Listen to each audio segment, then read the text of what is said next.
கர்த்தருடைய நாமம் மகிமைப்படுவதாக. நாம் வேதத்திலிருந்து ஒரு வசனத்தை வாசிப்போம். கர்த்தர் ஸ்தோத்திரம். யாக்கோபின் புஸ்தகம் 2ஆம் அதிகாரம் 17ஆம் வசனத்தை வாசிப்போம். யாக்கோபின் புஸ்தகம் அப்படியே விசுவாசமும் கிரியை இல்லாதிருந்தால் தன்னில் தானே செத்ததாயிருக்கும். இந்த வண்ணமாக ஜெபிப்போம். பரலோக பிதாவே, நல்ல ஆண்டவரே, நன்றியோடு உம்மை துதிக்கிறோம், ஸ்தோத்திரிக்கிறோம். இந்த வார்த்தைக்காக கர்த்தரை நாங்கள் ஸ்தோத்திரம் செலுத்துகிறோம். இந்த வார்த்தையை ஆண்டவர் அங்கீகரித்து தாரும், ஆசீர்வதி.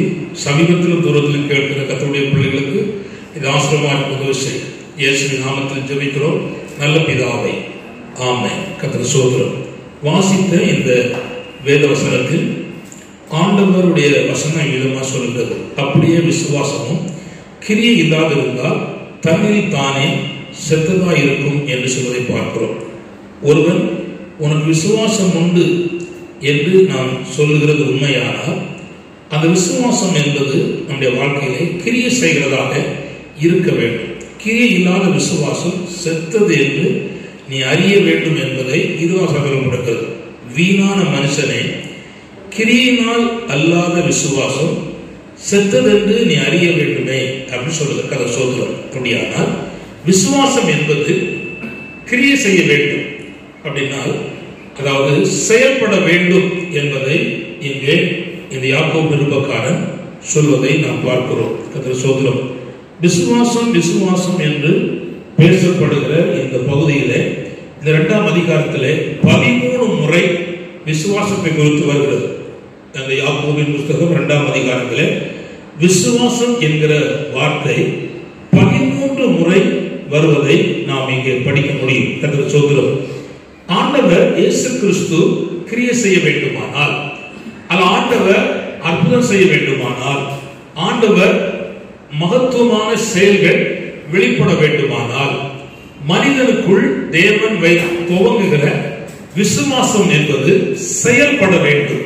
செயல்பட வேண்டும் என்பது என்ன சொல்லி பார்ப்போமானால், அந்த 21ஆம் வசனத்தை வாசிக்கிறேன். நம்முடைய பிதாவாகிய ஆபிரகாமும் தன் குமாரன் ஈசாக்கை பலிபீடத்தின் மேல் செலுத்தின போது கிரியினால் அல்லவா நீதிமானாக்கப்பட்டார். விசுவாசம் அவருடைய கிரியை கூட முயற்சி செய்து, கவனித்துக் கொள்ளுங்கள், இந்த வார்த்தை முக்கியம். அப்ப விசுவாசம் தேவன் நம்மிலே தொடங்கி இருக்கிறார் என்றால், விசுவாசம் நமக்குள் இருக்கிறதாக நாம் காணப்பட்டால் அது கிரியையோடு கூட சேர்ந்து முயற்சி செய்யும். முயற்சிக்கும். கர்த்தர் ஸ்தோத்திரம். முயற்சி செய்யும். முயற்சி செய்தால்தான் அந்த விசுவாசம் செயல்படுகிறது அர்த்தம்.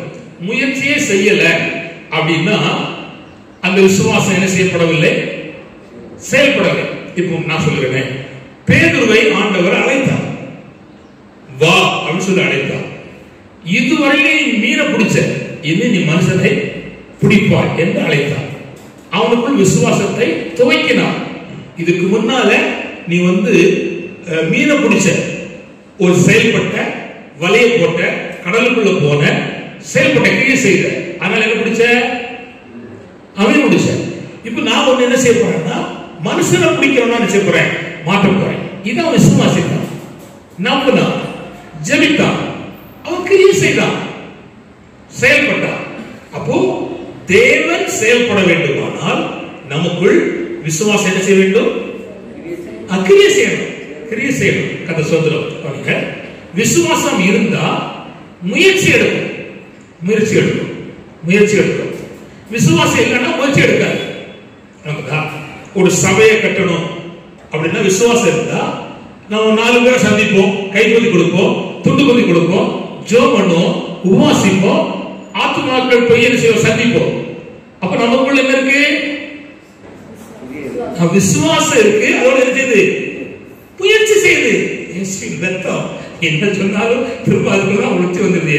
விசுவாசம் இருந்தா சும்மா இருக்காது, செய்யும். ஆமா, முயற்சி எடுக்கும். முயற்சி எடுக்கும், கிரியை செய்யும். ஆபிரகாம் கர்த்தர் சொன்னாரு, நீ கானான் தேசத்துக்கு போ அப்படின்னா. நான் கான்பிடன்ஸ் தேசத்துக்கு போன்னு சொன்னார். அவன் முயற்சி எடுத்தான், வீட்டில் இருக்கல, புறப்பட்டான். மனைவியோடு அவன் கூட உள்ள சகோதரர்கள் கூட புறப்பட்டு போனான். போகிற என்னன்னு தெரியாது, ஆனா புறப்பட்டான், கிரியை செய்தான். கதை சொல்ற முயற்சி எடுத்தான். இப்ப நான் கவனிக்கிறேன், உங்களுக்குள் விசுவாசம் ஒன்று இருக்குமானால், அல்ல இயேசு கிறிஸ்து விசுவாசத்தை துவக்கிப்பது உண்மையானால், உங்களுடைய வாழ்வில் விசுவாசத்தினுடைய காரியம் நிறைவேறப்படுமானால், நான் சொல்வது என்னவென்றால் முயற்சி எடுக்கும் அல்லது கிரியை செய்யும், செயல்படும்.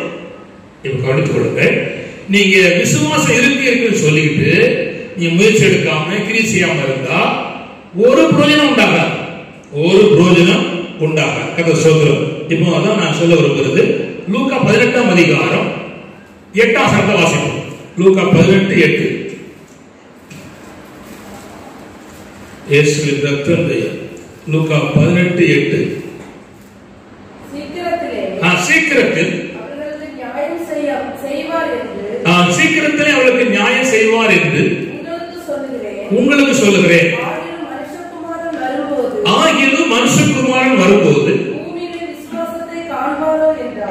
இயேசு கிறிஸ்து வருங்காலத்தில் இந்த விசுவாசம் இல்லாமல் போயிடும். நல்ல காட்சியாக விசுவாசத்தை காண்பாரோ அப்படின்னு சொல்லுகிறார். இயேசுதான் விசுவாசத்தை துவக்கினார். இயேசுவே சொல்லுகிறார், அவர் வரும் காலத்துல விசுவாசத்தை காண்பாரோ அப்படின்னு சொல்லுகிறார். சொல்லுகிறார். இது என்ன விசுவாசம்? கவனிக்காங்க, விசுவாசத்தை கொஞ்சம் புரிஞ்சு கொண்டு சொல்ல விரும்புகிறேன். பொதுவான விசுவாசம் இருக்கு, அது எல்லாருக்கும் இருக்கு. நீதிமான் இருக்கு, பசுத்தவான் இருக்கு, துன்மார்க்கன் இருக்கு. சரி கவனிக்க, இப்போ நம்ம ஒரு கடையில் போய் சர்பத்து வாங்கி குடிக்கும், அந்த மனுஷனை விசுவாசி தான் வாங்கி கொடுக்கும். எதுவும் மருந்து போட்டு போட்டு குடிக்க முடியுமா? நீங்களும் குடிக்க, துன்மார்க்கன் குடிக்கலாம், நம்பிதான் குடிக்க. பஸ் ஏறி போறிய, டிரைவரை நம்புதிய, விசுவாசிக்கிய, இந்த ஆள் 4 வயல் மட்டும் சேர்த்துருவான் அப்படின்னு சொல்லி நம்புதிய, அவன் குடிக்காரா இருந்தாலும் நம்புதிய, அதெல்லாம் விசுவாசிக்கிறிய. அது பொதுவான விசுவாசம், அது எல்லாம் விசுவாசிக்கலாம். பேய் விசுவாசிக்கு அது காரியம் இல்லை. ஆனா ஆண்டு சொல்றாரு, ரட்சிப்புக்கு ஏற்ற விசுவாசம் நம்ம இருக்கணும். தேவனை விசுவாசித்தா, கூப்பிட்டா, காரியம் செய்தா தேவன் நமக்கான காரியம் செய்வார் என்கிற அந்த விசுவாசம் நம்மகிட்ட இருக்கணும். அது ரொம்ப முக்கியமானது. நான் இது விசுவாசத்தை கொஞ்சம் வேகமா சொல்லி கொடுக்கிறேன். அந்த சோதரம் 1 பேதுரு 1:7 அது விலையேறப்பட்ட விசுவாசம். அந்த சோதரம். ஆனா 2 தீமோத்தேயு 4:17 அந்த விசுவாசத்தை அப்போஸ்தலனாகிய பவுல் காத்துக்கொண்டார். காத்துக்கொண்டார். எபிரேயர் 12:1 கர்த்தர் சோதரம். எபிரேயர் 12:1 ஆண்டவர் இயேசு கிறிஸ்து விசுவாசத்தை துவக்கி இருக்கிறார். அவர் முடிக்க வரும்போது விசுவாசத்தோடு முடிக்க வர நம்முடைய எப்படி இருக்கணும்? விசுவாசம் இருக்கணும். கர்த்தர் சோதரம். அது முக்கியமான ஒன்று. கர்த்தர் சோதரம். இப்ப கவனிங்க, வெளிப்படுத்தின விசேஷம் 14:12 வாசிக்கிறேன்னா, விசுவாசத்தை காத்து கொண்டவர்கள் பரிசுத்தவான்கள். அந்த வசனம் வாசிமா? தேவனுடைய கற்பனைகளையும் இயேசுவின் மேலுள்ள விசுவாசத்தையும் காத்து கொள்ளுகிறவர்களாகிய பரிசுத்தவான்களுடைய பொறுமை. கவனிங்க, இந்த வார்த்தை கவனிங்க, ரொம்ப முக்கியம். விசுவாசத்தை ஒருவன் காக்கிறான்னா அவன் தான் பரிசுத்தவான். பாவி விசுவாசத்தை காத்துக்கொள்ள முடியாது, அக்கிரமக்காரன் விசுவாசத்தை காத்துக்கொள்ள முடியாது, பரியாசக்காரன் விசுவாசத்தை முடியாது, காத்துக்கொள்ள முடியாது. அப்ப விசுவாசத்தை ஒருவன் காத்துக்கொள்வது என்னன்னு சொல்லி நான் பார்ப்போமானா அவன் பரிசுத்தவானா இருக்கிறான். பட் பிள்ளை, நீதிமான், அந்த கிரேடை தாண்டி பரிசுத்தவான். கர்த்தர் சோதரம். ஆரம்பத்தில் கர்த்தரை ஏற்றுக்கொள்ளும்போது பிள்ளை, அப்புறம் நீதிமான், அப்புறம் ஆண்டவரோடு கூட வாழ்ந்து ஆண்டவரோடு நெருங்க அப்படியே மாறுறான், பரிசுத்தவானா மாறுகிறான். அப்ப பரிசுத்தவான் இருக்க வேண்டியது என்னது? விசுவாசத்தை காத்துக்கொள்வது. கவனிங்க, பரிசுத்தவான்கள் அப்போஸ்தலர்கள் அப்படி சொல்லுகிற பரிசுத்தவான்கள் பொறுமை இருக்கும். அதுபோல விசுவாசம் காத்துக்கொள்வாங்க. என்ன பிரச்சனை வந்தாலும், போராட்டம் வந்தாலும், நெருக்கம் வந்தாலும், கஷ்டம் வந்தாலும், என்ன காரியம் வந்தாலும் யாரு கூட இருந்தாலும் கூட இல்லாம போனாலும் சரி அவங்க கிட்ட விசுவாசத்தை காத்துக் கொள்வார்கள். அவர்கள் யாரு? பரிசுத்தவான்கள். பரிசுத்தவான்கள். வெளிப்படுத்தின விசேஷம் 21:8 நீங்க பார்த்தீங்கன்னா, அவிசுவாசிகளும் இரண்டாம் மரணமாகிய அக்கினி கடலில் பங்கடைவார்கள். விசுவாசம் இல்லாத அவிசுவாசிகள் விசுவாசியா இருந்தார்கள், தேவனை தேடினார்கள், நம்பினார்கள், கூப்பிட்டா கர்த்தர் வருவார் என்று விசுவாசித்தார்கள். அப்புறம் அதை நம்ப முடியல. நீண்ட காலம் பொறுமையா இருக்காங்க, காரியம் செய்யல, ஆனால் நம்ப முடியல. என்னவோ மாறினாங்க, அவிசுவாசியா மாறினாங்க. அவங்களுக்கு என்ன பங்கு கிடைக்கும்? இரண்டாம் மரணமாகிய அக்கினி கடலை வீசுவார்கள், பங்கடைவார்கள். அப்போ விசுவாசம் இல்லாதவன் டைரக்டா அக்கினி கடலில் போயிடுறான். நல்ல கவனித்துக் கொள்ளுங்கள். தயவுசெய்து கடைசி காலத்தில் இயேசு நமக்குள் துவங்கின அந்த விசுவாசத்தை என்ன செய்ய வேண்டும்? காத்து கொள்ள வேண்டும். இந்த விசுவாசம் கவனிங்க, நித்தியம் வரைக்கும் இது நம்ம போய் சேர்க்கணும். இது தேவைப்படுகிற விசுவாசம். இந்த விசுவாசம் செயல்பட்டால் என்ன நன்மைகள் கிடைக்கும்? அதான் சொல்லப்போம். என்று சொல்ல போகிற செய்தியின் தலைப்பை புரிந்து கொள்ளுங்கள். நமக்குள் துவங்கின விசுவாசத்தை நாம் செயல்படுத்தினால் என்ன நன்மைகள் கிடைக்கும்? ஒன்று, விசுவாசத்தை நாம் செயல்படுத்துவோமானால் தேவ அற்புதத்தை பெற்றுக் கொள்ளலாம். விசுவாசத்தை நாம் செயல்படுத்துவோமானால் சரீரத்திலையும் ஆத்துமாவிலையும் நமக்கு முன் வைக்கப்பட்ட ஊழிய பகுதியிலையும் தேவைகள் மத்தியிலையும் கர்த்தருடைய அற்புதத்தை பெற்றுக் கொள்ளலாம். படிக்கிற பிள்ளைகளுக்கு நான் சொல்ல விரும்புகிறது, வேலைக்காய் காத்திரு கர்த்தருடைய பிள்ளைக்கு நான் சொல்ல விரும்புவது, திருமணத்துக்காய் காத்திரு கர்த்தருடைய பிள்ளை சொல்ல விரும்புவது, நீங்கள் கர்த்தரை விசுவாசிக்கிற விசுவாசத்தில் நீங்கள் உறுதிப்பட்டு காணப்பட்டால் தேவனுடைய அற்புதமான செயலை ஆண்டவர் உங்களுக்கு செய்வதற்கு அது ஏதுவா இருக்கும். லூக்கா 8:48 நல்ல கவனித்துக் கொள்ளுங்கள். ஒரு அம்மா இருக்கிறார். அந்த அம்மா நீண்ட காலம் பலவீனத்தோடு வாழ்கிறார். 12 வருஷம் பெரும்பாடு உள்ள ஸ்திரீ. கவனித்துக் கொள்ளுங்கள். அவளுக்கு பணம் இருந்தது, சுகம் இல்லை. ஆனா அநேக வைத்தியர்களை நாடி நாடி தேடி போனார். ஆனால் சுகம் கிடைக்கவில்லை. வேதனை தான் அதிகம் பெருகிட்டு. ஆனால் முடிவு என்னன்னா, கவனிங்கள், ஆண்டவராகிய தேவனுக்கு முன்பாக அவள் ஒரு முடிவெடுத்தார். நான் கர்த்தரை விசுவாசிக்கிறேன், கர்த்தரை நம்புகிறேன், கர்த்தரை நான் நன்மை பெற்றுக் கொள்வேன் என்று மனதில் தீர்மானம் பண்ணி இயேசுவிடத்துல போய் பேசக்கூட செய்யல, இயேசுவிடத்துல போய் சொல்லவும் செய்யல. பலர் பேசி சொல்லி நன்மை பெற்றிருக்கிறாங்க. இவளுக்கு அந்த சந்தர்ப்பமே கிடைக்கல. திரள் கூட்டம். இவள் அந்த காலத்துல இந்த பலவீனத்தோடு யாரையும் தொடக்கூடாது. நியாயப்பிரமாணத்தின் சட்டம், வீட்டை விட்டு வெளியே போகக்கூடாது. ஆனால் மீறினாள், நியாயப்பிரமாண சட்ட திட்டத்தை மீறினாள். கிருபையின் பிரமாணமாகிய இயேசு கிறிஸ்துவை தொடுவதற்கு அவள் மனதிலே எண்ணினாள். விசுவாசத்தோடு போனா தொட்டாள், அற்புத சுகத்தை பெற்றாள். கவனித்துக் கொள்ளுங்கள். தொட்டதும் யாருக்கும் தெரியாது, மனசை விட்டு பேசவும் இல்லை. ஆனா விசுவாசம் செயல்பட்டது, முயற்சி செய்தது. இங்க முடியல, அங்க முடியல, அங்க முடியல, இங்க முடியல சொல்லுகிற அந்த பகுதியை தூர தள்ளிட்டு இயேசுவால் முடியும் என்று முயற்சி செய்து அந்த பலவீனத்தோடு, அந்த 12 வருஷ வியாதியோடு இயேசுவண்டை வந்து இயேசுவின் வஸ்திரத்தின் ஓரத்தின் தொங்கலை தொட்ட போதோ கர்த்தர் அங்க அற்புதத்தை கட்டளையிட்டார். இந்த வார்த்தையை கேட்கிற உங்களுக்கு அன்பா சொல்ல விரும்புகிறேன். பல ஆண்டு காலம் நீங்க இயேசுவை பின்பற்றி வந்தாலும் இன்னும் அற்புதத்தை காண முடியும் என்று சொல்லுகிற எண்ணம் உங்கள் சூழ்நிலை காணப்பட்டால் நான் சொல்லுகிறது, சரீரத்துக்கு சுகம் கொடுக்கிற இயேசு கிறிஸ்து இன்றைக்கு கர்த்தர் வல்லமை உள்ள தேவனா இருக்கிறார். எப்பேற்பட்ட வியாதி சுகமாக்குவதற்கு இயேசு வல்லவர். விசுவாசம் செயல்பட்டால் ஃபர்ஸ்ட் நன்மை என்னன்னா இயேசு அற்புதத்தை செய்கிறோம், பெற்றுக் கொள்ளுகிறோம். நான் இன்னொன்னு சொல்லக்கூட லூக்கா 8:41 வாசகம். லூக்கா 8:41. அப்பொழுது ஜெபமாலை தலைவனான யவீரு என்னும் பெயருள்ள ஒருவன் வந்து இயேசுவின் பாதத்தில் விழுந்து 12 வயதுள்ள தன்னுடைய ஒரே குமாரத்தி மரண அவஸ்தையாக இருந்தபடியால் தன் வீட்டுக்கு வரும்படி அவரை வேண்டிக் கொண்டார். இந்த மனுஷன் தம் பிள்ளைகளுடைய சுகத்துக்காக இயேசுவை நாடி வந்து கூப்பிட்டான். வீட்டுக்கு வாங்க அப்படி கூப்பிட்டான். இயேசுவும் நான் வாரேன்னு சொல்லி புறப்பட்டார். புறப்பட்டதுல இந்த அம்மா குறுக்கிட்டார். பிரயாணம் தடப்பட்டு இப்ப கவனிங்க. கூப்பிடும் போது அவனுடைய விசுவாசம் இருக்கு. நல்லா கவனிச்சாங்க. கூப்பிடும் போது விசுவாசம் இருக்கு. அந்த விசுவாசத்துக்கு தேவன் செயல்படும்படி செயல்பட்டு இறங்கி போறார். நல்லா கவனிச்சுக்காங்க.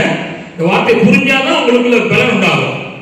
அவன் கூப்பிடும் போது விசுவாசம் இருக்கு. இந்த இயேசுநாதன் எனக்கு சுகம் தருவார், என் பிள்ளை விடுதலை தருவார் அப்படி நம்பி அவன் வந்து கூப்பிட்டான். செயல்படுது விசுவாசம். இப்போ ஆண்டவர் சுகமாக்க போற. பட் இடையில அந்த அம்மா வந்துட்டான். 12 வருஷம் பெரும்பாலோட திரும்பி வந்துட்டான். கொஞ்சம் லேட். ஆனா வீட்டுல இருந்து ஒரு வார்த்தை வருது. இனி நீ போதகரை வருத்தப்படுத்தாண்டா, உன் மகா மரித்து போனாள். அப்படி ஏன் சொல்ற புரியும். ஏன் சொல்றாரு? பயப்படாதே, விசுவாசப்படவனா இருக்கு அப்படிங்கிற சொல்லுங்க. தம்பி கவனி, இந்த வார்த்தை ரொம்ப முக்கியம். நீ கூப்பிடும் போது என்னை நம்பி கூப்பிட்ட, நான் சோமாக நம்பி இருக்கேன். இப்போ நீ வந்து அதிகமான வார்த்தை வருது, நான் புறப்பட்டேன் வந்துட்டு இருக்கேன். ஆனா இப்போ உன் இருதயத்தில் அந்த விசுவாசத்தை எடுப்பதற்கு ஒரு சூழ்நிலை உண்டாயிருக்கு. நீ கூப்பிடும் போது உடனே விசுவாசம் அதுல தைரியமா இவ்வளவுதான். விளங்குச்சா விளங்கலையா? புரிஞ்சா புரியலையா?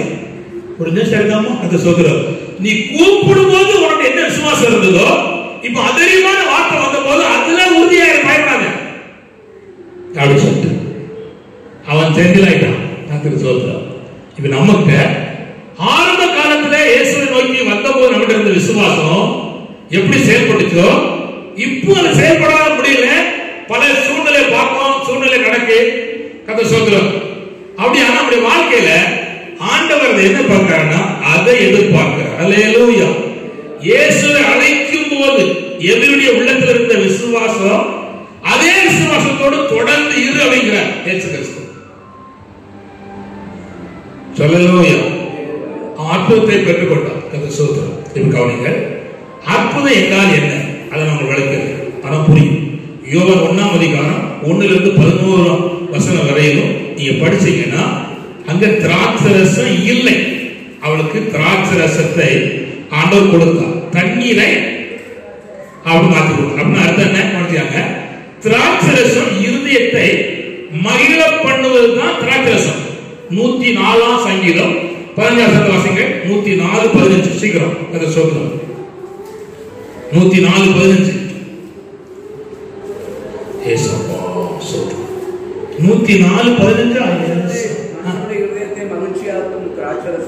மனுஷனுடைய இருதயத்தை மகிழ்ச்சியாக்குறது திராட்சை ரசம். மகிழ்ச்சி போயிட்டு எங்க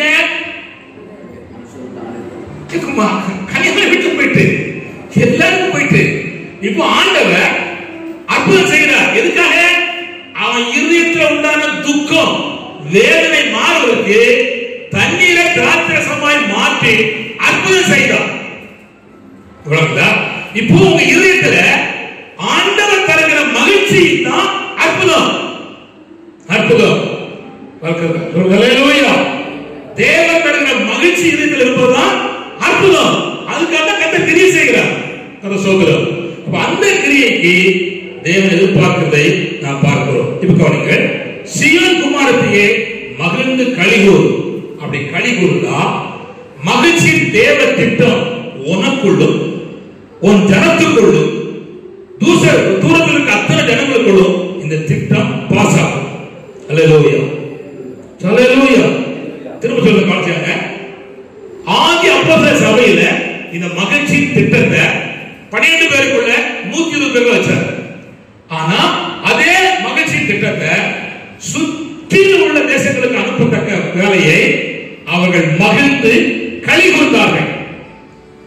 அதனால எருசலேமிலிருந்து யூதேயா, யூதேயாவிலிருந்து சமாரியா, சமாரியாவிலிருந்து உலகத்தில் முடிவு பெறுந்தோ அந்த மகிழ்ச்சியின் திட்டம் போய்கிட்டே இருக்கு. அந்த சொல்றோம். அப்ப சீயோன் குமாரத்தி கர்த்தருக்குள் மகிழ்ந்து களி கூறுவதுதான் மகிழ்ச்சியின் திட்டம் வெளியாகும். ஒரு சபை, ஒரு ஊழியர், கர்த்தருடைய பிள்ளை, தேவன் தருகிற அற்புத அதிசயம் என்னவென்றால் மனிதனுடைய இருதயத்தில் என்ன இருக்கிறது? மகிழ்ச்சி இருக்கிறது. இதை நாம் இழந்து போக கூடாது. இதை நாம் அவ்வப்போது கர்த்தருக்குள் களி கூற வேண்டும். ஹல்லேலூயா. இன்னொன்னு சொல்ல விரும்புகிறேன். கர்த்தர் சொல்றார். அந்த யோவான் 4ஆம் அதிகாரம் 46 முதல் 54 வரை நீங்க வாசித்தீங்கன்னா இயேசு சொன்ன வார்த்தையை நம்பி போகிறார். இயேசு சொன்ன வார்த்தை வாசிமா. யோவான் 4:46 வாசி.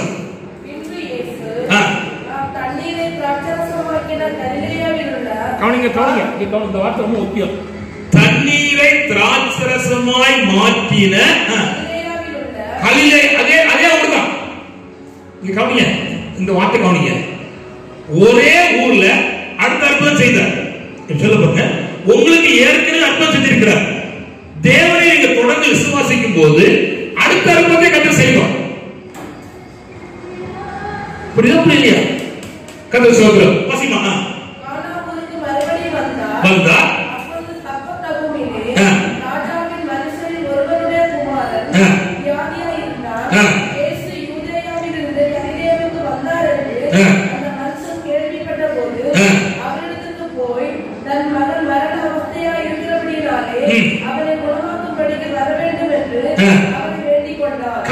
கூப்பிட்ட போது தேவன் அதே ஊர்ல அதே இடத்துல திரும்ப அற்புதம் செய்தாரு. என்னத்தை விழுங்கிட்டிய சொல்றோம். உங்களுக்கு இன்னும் விளங்கல. உங்க உள்ளத்துல அந்த வார்த்தை கிரகித்திருக்குமானா நீங்க சொல்லிடுவீங்க. ஏற்கனவே அற்புதத்தை அதிசயத்தை கண்ட அதே ஊர்ல அவர் இயேசு நாம மையம் பண்ணிட்டு இன்னும் அவங்க அற்புதம் செய்ய தேவையில்லை. எல்லாரும் தனக்கு ஏற்றுக்கொள்வாங்க. ஆனா ஒரு மனுஷனுடைய இருதயம் திரும்பவும் இயேசு நோக்கி கூப்பிடும் போது அற்புதம் செய்த அதே ஊர்ல திரும்ப அற்புதம் செய்த ஆண்டவர் செய்கிறார். கர்த்தர் சொல்றார். அப்படின்னா என்ன அர்த்தம்? ஆரம்பத்தில் எந்த உணர்வோடு கூப்பிட்டோமோ திரும்ப இரண்டாவது அற்புதத்துக்கும் அதே உணர்வோடு ஒரு மனுஷன் இயேசுவை கூப்பிடுவாங்க. ஆனால் இங்க செஞ்சாச்சே இது வேண்டாம் தள்ளிட்டு போறது இல்ல. இரண்டாவது அற்புதத்தை கர்த்தர் செய்கிறாரு, செய்கிறார். ஹல்லேலூயா. கர்த்தர் சொல்றார். கர்த்தர் சொல்றார். மறுபடியும் ஒரே இடத்துல அற்புதம் செய்வதற்கு இயேசு வல்லவர். அந்த போய் தான் விளக்கி சொல்லிட்டாங்க. கர்த்தர் சொல்றார். மறுபடியும் ஒரே இடத்துல தேவன் அற்புதம் செய்வதற்கு வல்லவர். ஹல்லேலூயா. ஆண்டவர் ஒரு இடத்துல சொல்றார். உன்ட கடுகளவு விசுவாசம் இருந்தால் கடுகளவு விசுவாசம் உங்களுக்கு இருந்தால் இந்த மலையை பார்த்து பெயர்ந்து கொஞ்சம் பெயர்ந்து போயிரு சொல்ற. அப்படின்னா எடுத்தா மலை வந்து அசையாது, நகராது. ஆனா உன் விசுவாசத்தினால அசையாதது நகருகிறது. அல்லேலூயா. கர்த்தர் சொல்றார். அல்லேலூயா. அதுதான் அற்புதம். நடக்காதவைகள் நடக்குது. அதான் அற்புதம். கர்த்தர் சொல்றார். நாம் அறிந்து கொள்ள வேண்டிய ஒன்று. கர்த்தர் சொல்றார். நான் இந்த அந்த 46 4ஆம் அதிகாரம் 55 வாசிப்போம். 55 வாசி.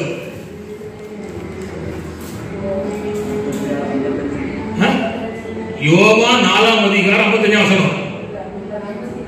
54 வாசிங்க. இயேசு யூதேயாவிலிருந்து கலிலேயாவுக்கு திரும்பி வந்த பின்பு இது அவர் செய்த இரண்டாம் அற்புதம். கர்த்தர் சொல்றார். இரண்டாம் அற்புதத்தை ஓட செய்றார். இது ஏசாயா 8:18 வாசிங்க. ஏசாயா 8:18. ஏசாயா 8:18. இதோ நானும் கர்த்தர் எனக்கு கொடுத்த பிள்ளைகளும் சீயோன் பர்வதத்தில் வாசமாய் இருக்கிற சேனையின் கர்த்தராலே இஸ்ரவேலின் அடையாளங்களாகவும் அற்புதங்களாகவும் இருக்கிறோம். ஒரு குடும்பத்துக்குள்ள கர்த்தர் அற்புதமாகவும் அடையாளமாகவும் கர்த்தர் நடத்துகிறார். கர்த்தர் சொல்றார். இரண்டாவது சொல்ல விரும்புகிறேன். விசுவாசம் செயல்பட்டா தேவ மகிமையை பார்க்கலாம். யோவான் 14:11-4. இந்த விசுவாசம் இதயத்தில் இருந்தால் காணப்படாதவனை பார்ப்பது நிச்சயம். இந்த விளக்கம் நீ புரிஞ்சுக்காங்க. விசுவாசம் இதயத்தில் இருந்தா இதுவரை காணப்படாதவனை பார்ப்பது நிச்சயம். இன்னும் விளங்கல இயேசுவின் ரத்தம் தயா. அல்லேலூயா. கர்த்தர் ஸ்தோத்திரம்.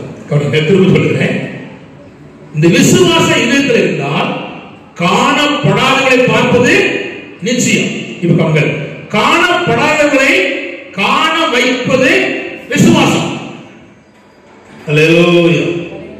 இயேசுவின் ரத்தம். கை ஊத்தி சொல்லுங்க, சத்தமா சொல்லுங்க. சாப்பிடாத ஆள் மாதிரி சொன்ன மாதிரி இருக்கு. அந்த ஸ்தோத்திரம். கவனிங்க, இதுவரை நீங்க பரலோகத்தை பார்க்கல, அப்படின்னா இயேசு பார்க்கல, நல்ல அடையாளம் அற்புதமா பார்த்திருக்கீங்க. ஆனா இதுவரை காணாததை நீங்க காணணுமானா உங்களுக்குள்ள கர்த்தர் என்ன வச்சிருக்காருன்னா விசுவாசம் வச்சிருக்கிறார். அப்ப காணாதவர்களை காண வைப்பது விசுவாசம். நிச்சயம் காண்பீர்கள், மாற்றமே இல்லை. அல்லேலூயா. அல்லேலூயா. இதுவரை காண சாலமோன் இதுவரை கண்கிராத அக்கினி, மகிமை, தேவ பிரசன்னம் ஒன்றையும் பார்த்தது. அவன் ஒரு ஆத்து பக்கத்தில் கொண்டு போய், கீகோன் ஆத்து பக்கத்தில் கொண்டு போய் அபிஷேகம் பண்ணாங்க. அவ்வளவுதான்.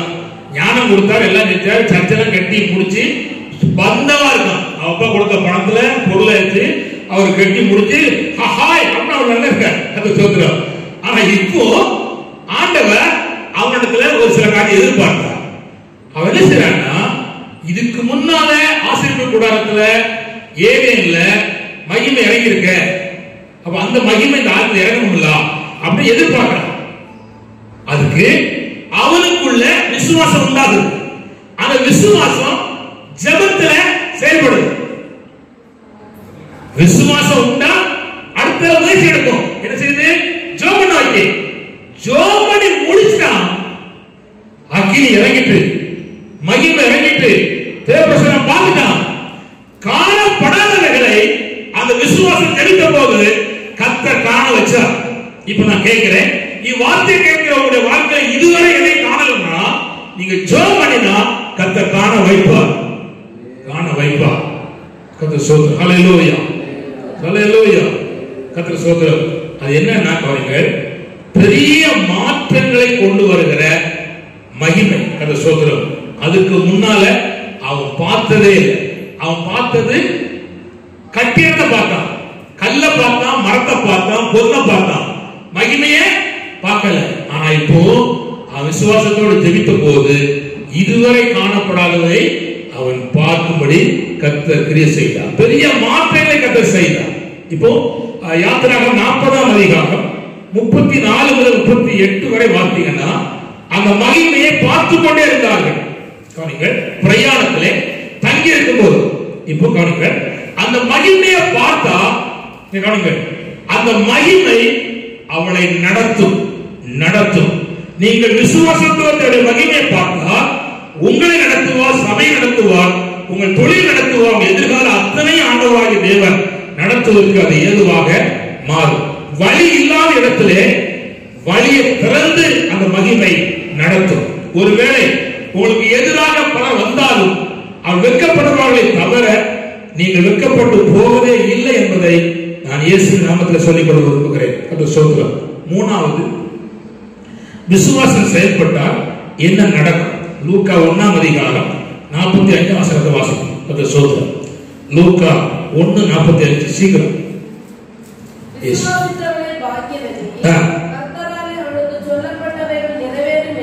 கர்த்தரால் சொல்லப்பட்டவைகள் அவளுக்கு என்ன செய்யும்? நிறைவேறும் என்றார். அந்த ஸ்தோத்திரம். கவனிங்கள், விசுவாசம் செயல்பட்டால் கவனிங்கள், அறியப்படாதவைகளை அறிவதற்கு கர்த்தர் பாக்கியம் தருகிறார். இதுவரை தேவதூதன் அவள் பார்த்ததில்லை, பார்க்க கர்த்தர் உதவி செய்தார். 28ஆம் சந்தோஷம் 28:1-28. அவள் இருந்த வீட்டிலே கர்த்தர் உன்னுடனே இருக்கிறார். போதும். கர்த்தர் சொல்கிறார். 42 வாசி. உரத்த சத்தமாய் ஸ்திரீகளுக்குள்ளே நீ ஆசீர்வதிக்கப்பட்டவள், உன் கர்ப்பத்தின் கனியும் ஆசீர்வதிக்கப்பட்டது. கர்த்தர் சொல்கிறார். தேவனை, தேவனுடைய வார்த்தையை வல்லமையை விசுவாசித்த கர்த்தருடைய பிள்ளைகளுக்கு தேவன் செய்வது என்னவென்றால் கவனித்துக் கொள்ளுங்கள். இந்த விசுவாசம் செயல்பட்டால் பிறருக்கு ஆசீர்வாதமாய் இருப்பதை பெறுவீர்கள். பிறருக்கு ஆசீர்வாதமாய் இருப்பதை பெறுவீர்கள். 2, ஜெயம் எடுக்க முடியாத பகுதியிலே நீங்கள் ஜெயம் எடுப்பதற்கு பாக்கியத்தையும் கிருபையும் பெறுவீர்கள். 3, இதுவரை கண்டிராத ஆசீர்வாதங்களை காணும்படி கர்த்தர் உங்களுக்கு பாக்கியத்தின் நன்மையும் தருவார். கர்த்தர் ஸ்தோத்திரம். அல்லேலூயா. கர்த்தர் ஸ்தோத்திரம். அப்ப விசுவாசம் செயல்பட்டால் இத்தனை பெரிய ஆசீர்வாதம். 4வது, இந்த விசுவாசம் அதாவது ஜெபத்திலே செயல்பட வேண்டும். கர்த்தர் ஸ்தோத்திரம். வேகமா சொல்லியிருந்தேன். ஜெபத்தில் சோர்ந்து போகாமல் நாம் ஜெபிப்போமானால் அந்த ஜெபத்தை கர்த்தர் கனம் பண்ணி வெளியேறமான காரியங்களை கர்த்தர் செய்கிறார். அல்லேலூயா. நான் கவனித்துக் கொள்ளுங்கள். வேகமா சொல்லியிருந்தேன். அந்த வெளியேறமான பகுதி ஃபர்ஸ்ட் விசுவாசத்தோடு ஜெபிக்கக்கூடிய உள்ளத்துக்கு மட்டும் தெரியும். 2வது அந்த தேசத்துக்கு தெரியும். 3வது சுற்றி சூழ இருக்கிற குடும்பங்களுக்கு தெரியத்தக்கதான வேலையை கர்த்தர் செய்கிறார். அல்லேலூயா. கடைசியா இந்த விசுவாசம் செயல்பட்டால் லூக்கா 7:50 வாசிமா. லூக்கா 7:50. Praise the lord. லூக்கா 7:50. அவர் சிறியை நோக்கி விசுவாசம் உன்னை ரட்சித்தது. சிறியை நோக்கி விசுவாசம் ரட்சித்தது. சமாதானத்தோடே போய். கர்த்தர் சொல்கிறார். ஆண்டவர் என்ன சொல்றாருன்னா, இரக்கத்தை பெற முடியாதவள் விசுவாசம் செயல்பட்ட போது இரக்கத்தை பெற்றுக் கொண்டார். அல்லேலூயா. அல்லேலூயா. அல்லேலூயா. கர்த்தர் சொல்கிறார். இரக்கம் அப்படின்னா கவனிங்க, மன்னிக்கப்படுகிற இரக்கம். 2வது விடுதலையாகிற இரக்கம். 3வது தேவன் நிறைவேற்ற வேண்டியதற்கு உதவி செய்கிற இரக்கம். அல்லேலூயா. கொஞ்சம் விளக்கிட்டு இருக்கிற யோனா 4:2 நாட்கள் குறிக்கப்பட்ட போதும் அவளுக்கு கர்த்தர் இரக்கம் பாராட்டினார். என்ன விஷயத்துலன்னா மன்னிக்கிற காரியத்துல ஆண்டவர் இரக்கம் பாராட்டினார். 2வது ஆதியாகமம் 19:6 பார்த்தீங்கன்னா அழிக்கப்பட போது, அதாவது சோதோம் பட்டணம் தேவன் அந்த ஆபிரகாம் நிமித்தம் லோத்தின் பிள்ளைகளுக்கு என்ன ஆண்டவர் இரக்கம் பாராட்டினார், விடுதலையாக்கினார். 3வது கர்த்தர் சொல்கிறார். நெகேமியா 1:11 தேவனுடைய இரக்கம் என்ன ஆச்சுன்னா கவனிங்கள், குடும்பம், ஊழியம், பிள்ளைகளுக்காக பாரம் எடுத்து காரியம் செய்வதனால தேவன் நிறைவேற்றி முடிக்கிறார். அல்லேலூயா. அப்ப இரக்கம் 3 வகையில செயல்படுது. 1 இயேசுவின் இரத்தம் இரக்கத்தை கொண்டு வருது, மன்னிக்கும் இரக்கம். அப்புறம் விடுதலையாக்கிற இரக்கம். 3வது தேவன் செயல்படுகிற இரக்கம். கர்த்தர் உங்களை ஆசீர்வதிப்பாராக. ஒரு ஜெபம் பண்ணுகிறேன். பரலோக பிதாவே, நல்ல ஆண்டவரே, கிருபை நிறைந்த கர்த்தாவே, நன்றியோடு உம்மை துதிக்கிறோம், ஸ்தோத்திரிக்கிறோம். ஆண்டவர், இந்த வார்த்தையை கேட்கிற உங்களுடைய பிள்ளைகளை தொடர்ந்து ஆசீர்வதி. சமீபத்திலும் தூரத்திலும் கேட்கிற எல்லா கர்த்தருடைய பிள்ளைகளும் ஆசீர்வதிக்கப்படுவார்களாக. இயேசுவின் நாமத்தில் ஜெபிக்கிறேன். நல்ல